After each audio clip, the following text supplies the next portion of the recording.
Hello again, I'm back with another update on my 2006 Chevy Impala SS restoration project. And as you can see,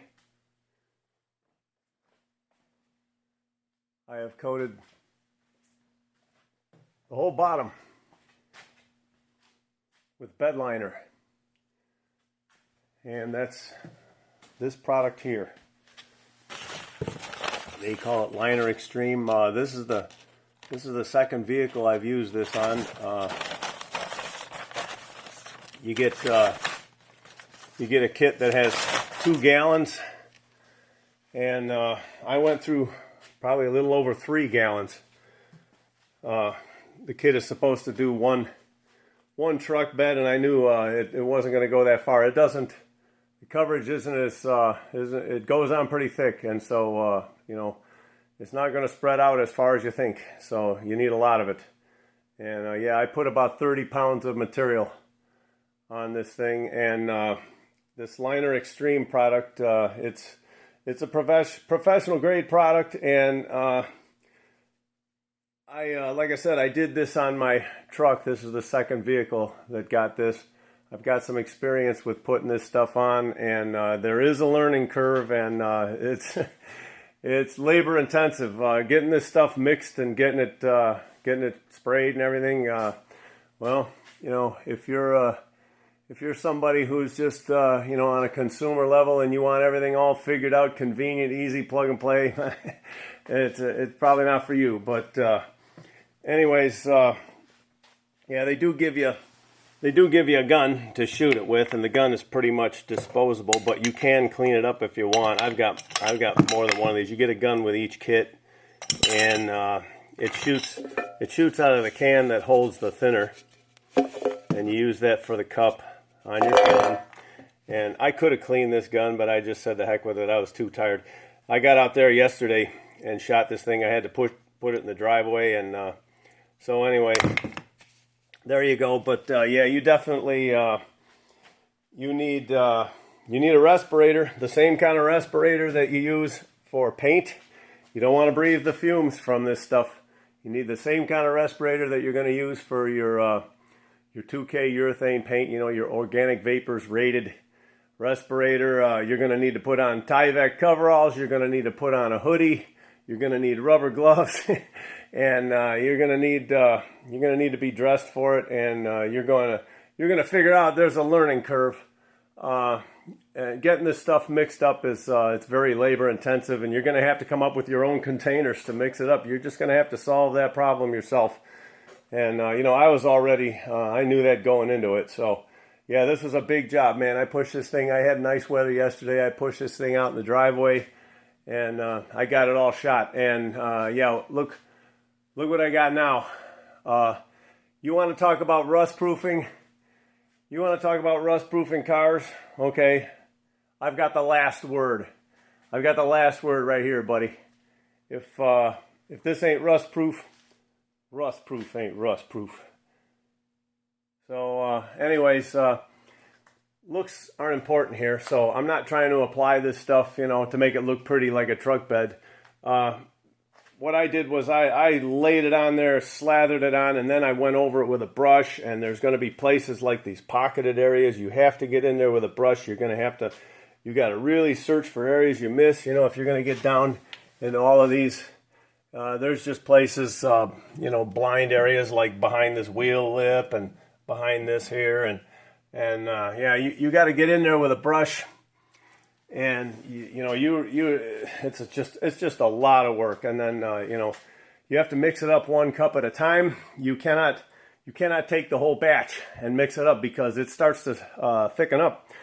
The hardener is it's kind of fast acting. It takes 3 days to cure. You know, it's pretty tough right now. It feels rubbery. By the time this thing, you know, it's going to cure in a few days. This stuff is rock hard by the time it's cured. Right now, it's pretty tough right now. You wouldn't be able to gouge it with a screwdriver, but you can, you know, I know from experience, it takes a few days, and it gets ridiculously hard.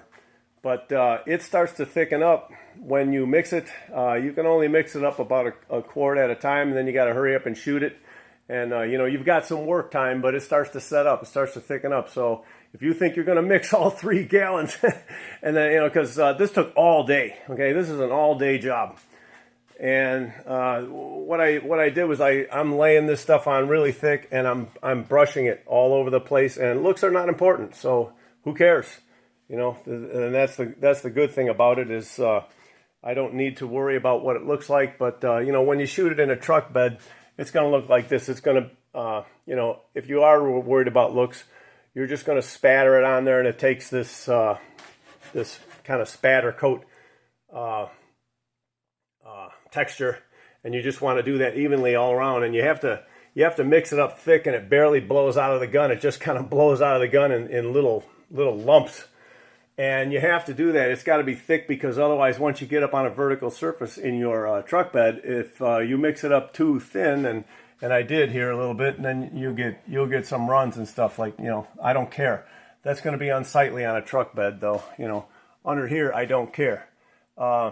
Another thing is the temperature and the sunshine. That all affects it. If it's hot and the sun is shining on it, you have to thin it out a little bit more. They give you a fixed quantity of thinner, but you can add more thinner. You can use xylene, and you can thin it out as desired. And you got to play it by ear. If it's shooting out of the gun too thick, you might have to adjust it a little bit. And yes, it goes on smoother as it's thinner, but then it's more likely to run. And I just slopped this stuff all on there, and then hurried up and went over it with a brush in every spot and made sure I get it all in the pocketed areas and the tight spots. And that's really what my focus is no miss spots. And it's really hard when you're going around all into, this isn't like a pickup truck bed. This is there's just a lot of pocketed areas and little tight spots, and like underneath here, you can barely see in there, and you got to get under there with a brush, make sure that it's all in there, and stuff like that. So very labor intensive. And then the masking and the prep. You've got to mask like crazy. You don't want to get this stuff where you don't want it, because it's a problem. You got to mask, and you've got to be very thoroughly masked. You also have to be very thoroughly prepped. This stuff does not stick unless the surface has been thoroughly scuffed. There cannot be any gloss anywhere. Okay, it has to be thoroughly scuffed with about 180, 120, no finer. And it's got to be, and you got to work your fingers into the bone. Getting in every corner, and it's just, this literally took days of prep work, and a whole day of masking, and then a whole day to shoot it.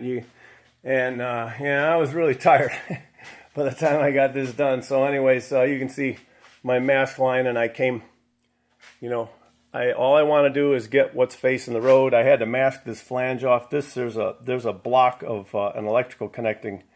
That brings the electrical into the cabin here, and there's a flange, and it kind of seals up on there, and I didn't.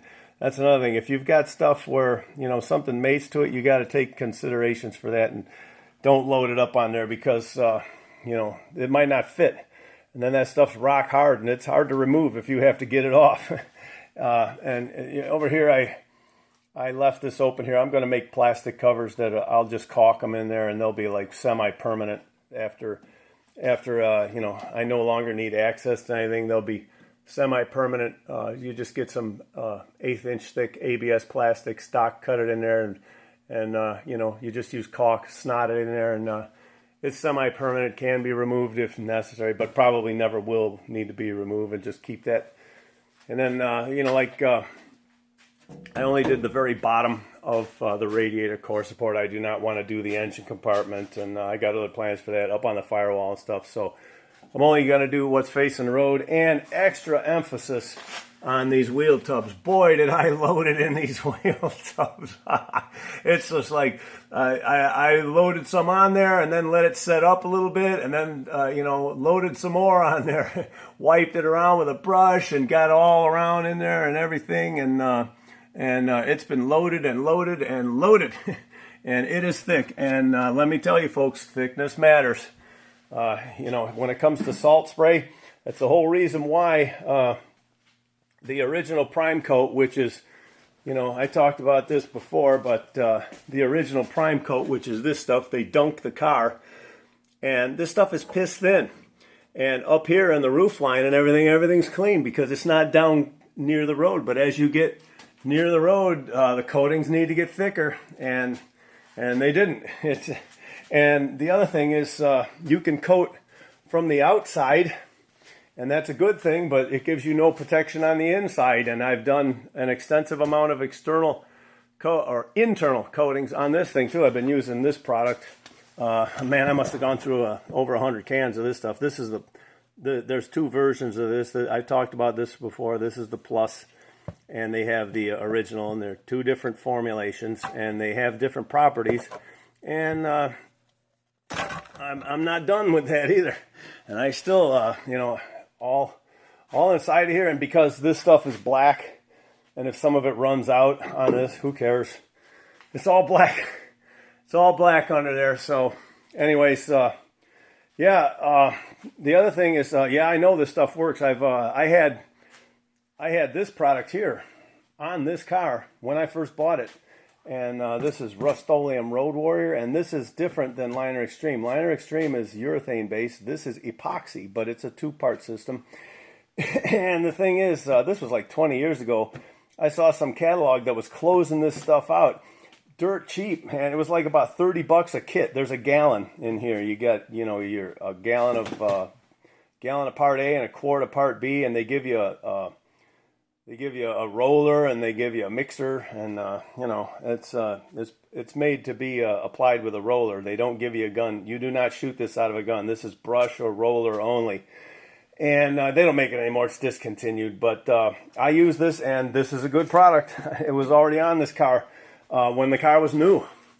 And I talked about this before. I did the whole belly pan where I could gain access on a fully assembled vehicle, which is like you can't get every last little bit of it. But, you know, all of these open areas. And one example is of its protection is you see this little wing here. And this is on the very, this is what holds the very bottom of the rear bumper cover. This is the rear wheel opening here. So this is the very back of the car here. And this thing is right in the path of the rear wheel spray. And it's still there. It didn't rust off, and it should have. It should have just, this should be gone. And the other one's on the other side too, and they're totally intact. And all I had to do was clean them up. And what I did too is I welded a nut on there, you see. You see how there's threads in there? The way this was originally made, this is made where they just put a clip nut on there, and I don't like those. So I welded a stainless steel nut, so that's why if you can see there's threads in there. And well, the point I'm making is this, the reason why I had something left of this in the first place is because it was covered with that stuff. And so yeah, I cleaned it all off, and I had to clean it off with a torch. And but that's the only reason why there's something there, you know. And I did everything back here, and that's why there's something left of it, and there ain't gaping holes. But there was rust damage, and all the rust damage happened. The rust creeped in from the inside, from someplace internal that was not protected, that could not be protected, because you're just not going to get that level of protection on a fully assembled vehicle. It's got to come all apart like this, and you got to have, you know, you got to have free access to just shoot whatever you want with, you know, at will. With any coating you want. And another thing, I talked about how this has all been replaced here. This was part of the, this dog leg area. Okay, this dog leg area right here, that's the fuel tank strap mounts on either side, and this all been replaced. This is my all right here. This is both of these, and this tunnel piece. I made that. Because that was all gone. That's handmade with my own sheet metal. You can see it looks homemade, and it's because it is. That's my own handiwork. And the reason why that whole section was gone, it was coated on the outside with that bed liner, but this is an encased area. You know, it's enclosed. It's underneath. It's underneath that right there, that rear seat, and so. Because what happened was the elements got inside of that and rusted it all away from the inside, and it was gone. There was just nothing left of it.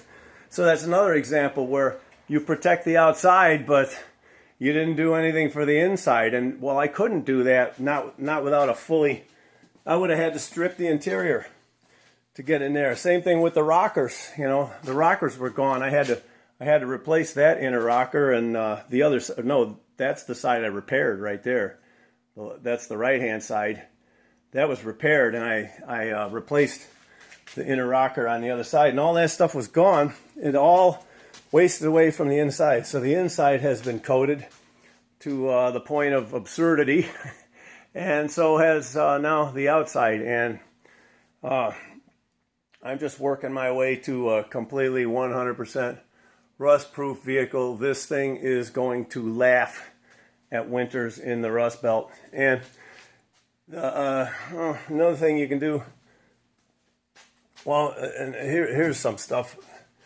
Like, for example, I wiped it off of here. This is where the exhaust hangs, and I did not want this built up because you have to slip a rubber piece on there, and it you know, I did not want this built up. So this is coated with silver slather coat, and the silver slather coat, let me see if I can, here, that's this stuff. I've talked about this a number of times, and it's real good stuff. So anyway, yeah, I wiped it off there. And then the other thing is, well, I welded nuts onto here. This used to be just sheet metal screws. These are stainless steel nuts. This is for an electrical connector. It comes from the inside, and it goes outside to the back wheels for the ABS, for the wheel speed sensors. Anyway, so the point I was going to make here is everything, before you shoot this stuff, if you got any threaded holes, okay, and there's threaded holes, everything's got to be occupied by a bolt. And here this is what I was using here. All of these are bolts. The heads have been wrapped with tape, and you just run them into threaded holes, and they're just anything that matches the threads, and run it in there and wrap the head with tape. So I got to clean them all off. But there's probably about 100 threaded holes, and you got to think of them all. And then there's threaded studs, and I put all these studs in. These did not exist. There's a couple of them there, and my system is that's stainless steel. That's a stainless steel stud, and the only thing that's exposed to the elements is the stainless steel shank, and that was welded on from the inside. Same thing here. Nothing existed here at all. This is for this one and this one. There's 4 of them. That's for a heat shield that goes right here for the catalytic converter. But then there was like some kind of crummy blanket in this zone for the exhaust heat, and I decided I already hammered out I don't have it here, but I hammered out an aluminum shield to go here, and then I put more studs in. It's going to sandwich on these studs, and then it's going to go to these studs. This is my addition. This is not OEM, and there were no studs here. This was that heat shield was pop riveted. It was pop riveted to there. So when I had this cross member out, I put these studs in there, and now they're made. So the only thing that's exposed is the stainless steel threads. Same thing here. That was pop rivets before. Now I got stainless steel studs. And I've got stainless steel studs right here. This is to hold that's a vinyl filler that goes filling the gap between the frame rail and the engine cradle, and it fills the gap in. And I got them on both sides. That's my own addition, stainless steel studs. And I got a stud here, stainless steel stud that holds something to do with the grill in front. I can't remember, but there was a plain steel stud, rusty, and I replaced that with stainless steel. And the way they're set up is the coating goes all the way up to the very base and protects everything that's exposed, except for, or protects it up to the very base of the shank, and the only thing exposed is stainless steel. And I've got them studs all over the place, and those had to be masked off. And more studs here. This holds the vinyl filler piece that covers the inside of the wheel tub, most of it except for the middle where the strut is. And there's all of these threaded holes had to be maintained. Here's something here too. This is a shipping tie down hole. if you ever see one of these, the way that's stamped, it's rolled inward, and it has to make strength. Okay, it's not like this hole here. This is just stamped in there in one dimension. This one's rolled in there to give it strength. And what that's for is for shipping, and what goes there is one of these. And what these do, this goes in here, except it ain't going in there now because I added too much material. It slipped right in there before. It ain't going in there now because of all of that material. But it slips in there, and then you rotate it, and then chain it down. And this is for when they ship them. Rail cars or boats, stuff like that. And that's the only place. And you could also use that as an anchor point for collision repair, but that's what it's for. And the reason why I know that, I had a job back in like 1986, 1987. I had a job unloading cars from freight trains, and that's where this hook came from. I must have took hundreds of these per day off. And yeah, my truck, the frame on my truck has those too. But if you ever see those, that's what those are for. That's for shipping. And yeah, you know, I'll have to. There's going to be a bare spot here where the rotisserie.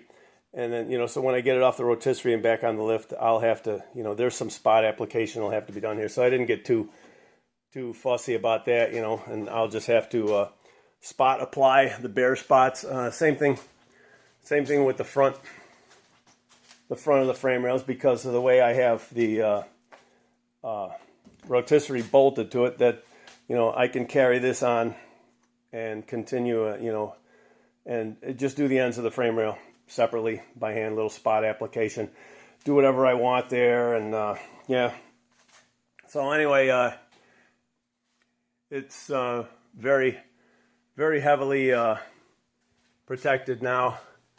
You know, you want a car that's winter ready in the Rust Belt. Well, that's what I'm working toward. I'm sick and tired of rust. Here's another thing you can do with, and I did this on my truck with the Liner Extreme, is you can spray it out smooth if you want.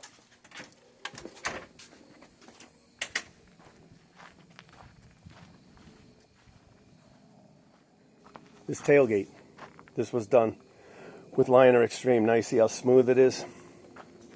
This tailgate was really beat up. And so I refinished it with Liner Extreme, and it turned out really good. See, and the issue is I cannot have that rough spatter out here because there's sealing surface. It has to seal on this soft rubber all the way around. There's rubber gaskets, so you got to be smooth. You got to be smooth in here. See how smooth it is? Nice and smooth all the way around here. Okay, where that rubber seal goes, and then it kind of gets a little wavy out in the middle, but it's not that pebble grain spatter. Now, in order to do this, though, you've got to thin it out, and then it's going to be a little on the runny side, which means this thing's got to be, your workpiece has got to be laying flat. Okay, so if this was standing up vertical, I wouldn't be able to do this. So I had the tailgate laying flat, and I shot the stuff out a little on the thin side, and built it up, and then you got to hurry up while it's still workable and get all around here with a brush and smooth it out. And that's what I did. I did a real careful job, and you know, I was able to have that kind of attention because I'm just doing one small workpiece here, okay, as opposed to the whole flaming bottom of the whole flaming car. And so I could focus a lot of attention on doing a real neat and tidy job. And so that's what I did. So if you have other ideas, you can take that Liner Extreme and you can do a job like this. And you know, if I do say so myself, it turned out looking pretty good.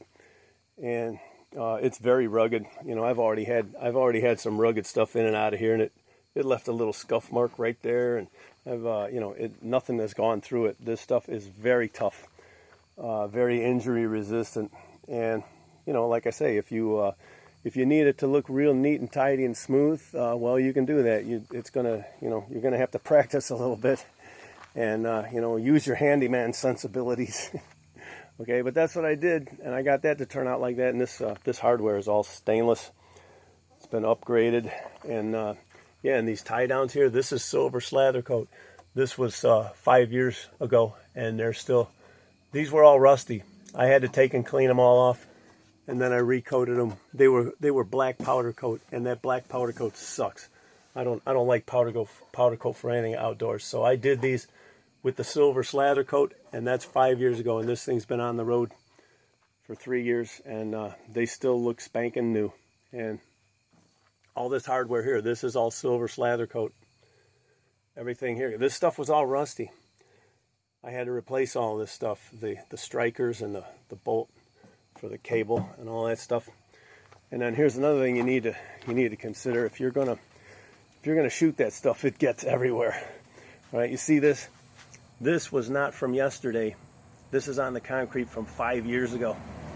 And this, when I did the truck, okay, I had the truck body out here, same thing. I had the truck body on a rotisserie, and I did the underside of the truck with that liner extreme, and I was mixing out here.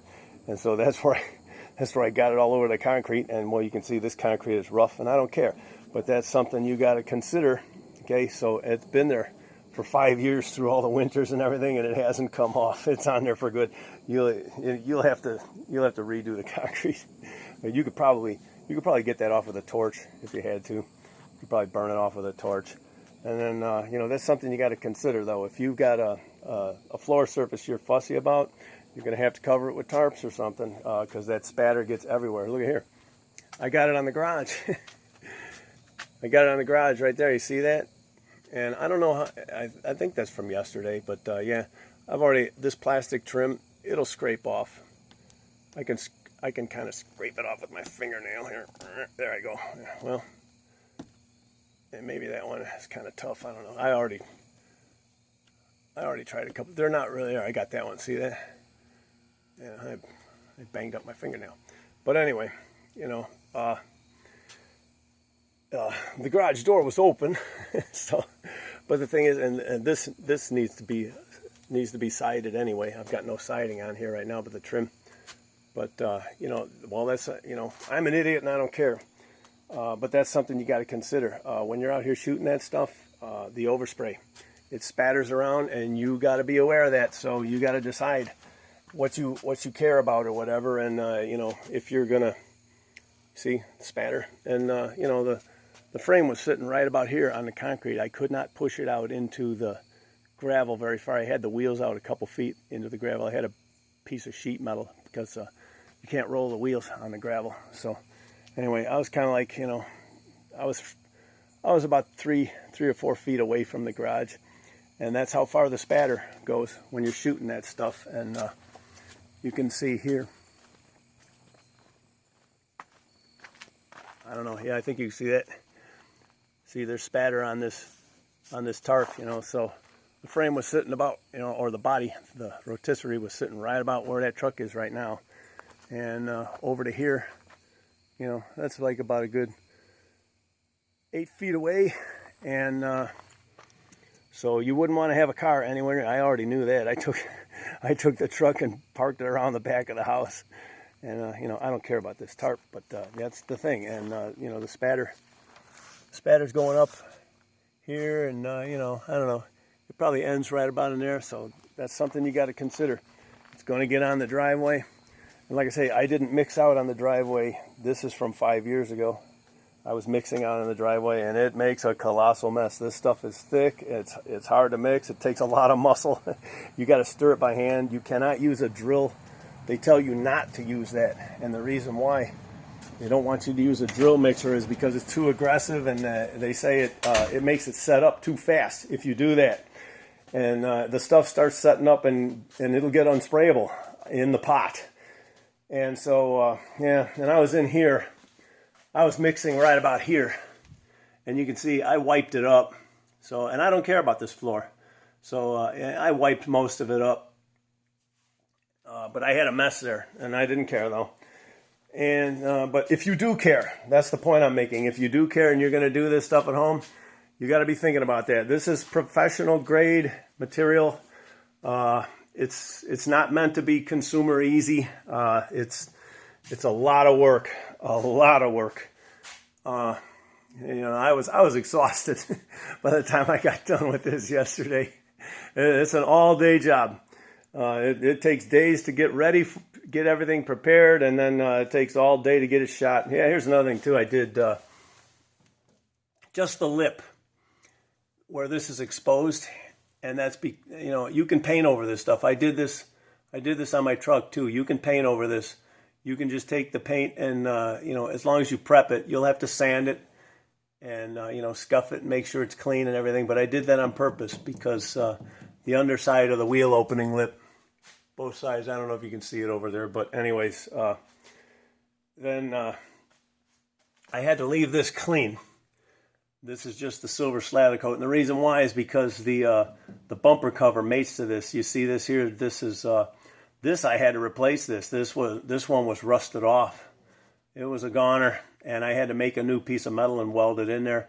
And it used to have a clip nut, and I welded a stainless steel nut, so I have a threaded fastener there. But I left this uncoated because I got to have a good clean mate up here to make a nice body line, and I didn't want it all built up with that lumpy. I couldn't have it all built up with this lumpiness here, okay, because there's something that mates to this, and it's got to make a clean line, the rear bumper cover, which goes all the way back. So that's why that's bare. And you have to make, you got to consider that stuff. You don't want to build, because this stuff will build up thick and lumpy. You don't want to put it somewhere where you got to bolt something to it and it's got to look right and everything. So that's why. But this is exposed, and you can't see it, but I got a nice clean line right there, and I'll sand that and round it off and make it look nice and blend it in. And when I paint the outer panel, and I'll just come right under here, and then it'll have the finished paint all the way up on here. And I already did it on the truck. It works. It sticks and everything. You don't have to worry. And then that gives you, it's not going to protect the paint under there, but it's going to protect this metal, so the paint, so it's not rusting away. So in other words, because things will injure this. If all you got is the paint on this lip and nothing but the paint, something's going to injure it. Wheel sprays are hitting that all, with every mile, wheel sprays hitting that, and that's a very vulnerable area. So, and the reason why it's there is because I put a thin coat of that stuff on it when the car was new, but this stuff all rusted anyway. It rusted from the inside, and I had to cut a lot of it off. So, and there's a lesson there, But and this all rusted from the inside, and I did not have the wheel tubs done with that stuff. It just wasn't feasible to get in there with a brush on an assembled vehicle. The McPherson strut and all its suspension is in there and everything, and it's just like you can't reach in there and get in there. But see, now I can, and so anyway, I don't know. I guess I've rattled on about that long enough, so that's the next step. So until next time, thanks for watching, and so long.